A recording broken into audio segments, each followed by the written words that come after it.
Oh, you're just having a rough day. That is what someone would say when you see someone not being their usual self or not having a smile on their face. What that person doesn't know is what that person is going through. That person could be suffering from what we call a mental disorder. A mental disorder is something like anxiety or depression that messes with your mood or your bodily function. When I say the word disorder, a lot of you guys think of that word negatively. But from what I have learned is that if we think of the word disorder negatively, it's kind of hard to help people with mental disorders. It gets through that mental block that, oh, since this word's negative, everything around the mental disorder is negative, which is not the case. So what this can cause people to hide their emotions and their feelings, which can make the mental disorder worse. So today, I'm going to tell you why we need more mental health awareness around the world, why we need to avoid myths and stereotypes. Being understanding is one of the best solutions to help people with mental disorders, and why we need to prioritize mental health around the world. So there are many myths surrounding mental health. One common myth is that mental health and mental illness are caused by personality weaknesses and people can just snap out of it if they really wanted to. But that's not the case. According to the National Alliance on Mental Health, mental illness is caused by environmental and biological factors.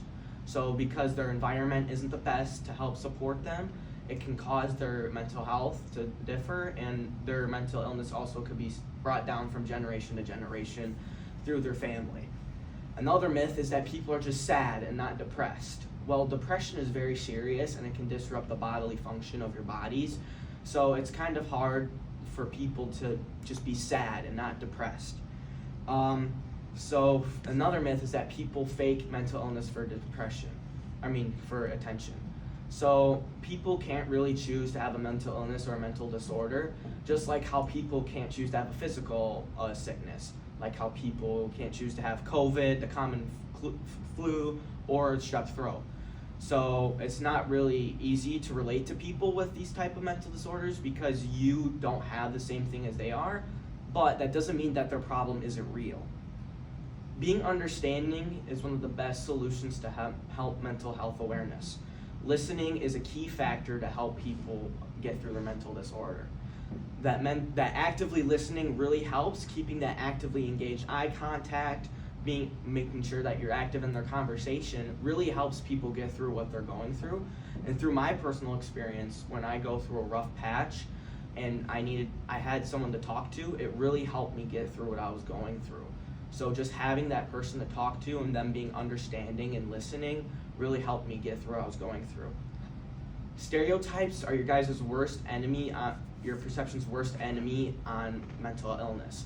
So being uneducated and making a bad assumption is bad for your perception on mental illness, because your perception or your stereotype on that mental disorder can differ from what that disorder actually is, and make it so that you really don't understand the full definition of the mental disorder. From my experience and research, men are more susceptible to not getting the help they need with their mental illness. This is, according to the Mental Health Foundation, society's expectations play a role in why men don't seek help. This can cause men to bottle up their emotions, and they can make it worse. So to help this, we need to push for policies to help get mental health awareness around the world. And we can do this by going to City Hall and proposing for a support group and helping get these people their outlet, so people that relate to them and get them through what they're going through. And so according to mind.org, another good solution, or many solutions, is listening, offering reassurance, staying calm, and keeping social contact are many solutions to help out people with mental health disorders. In conclusion, mental disorders are not a personal idea. Being educated on mental disorders and educating others really helps people understand mental health disorders. So today, let us build a society where we can share every thought and emotion we have.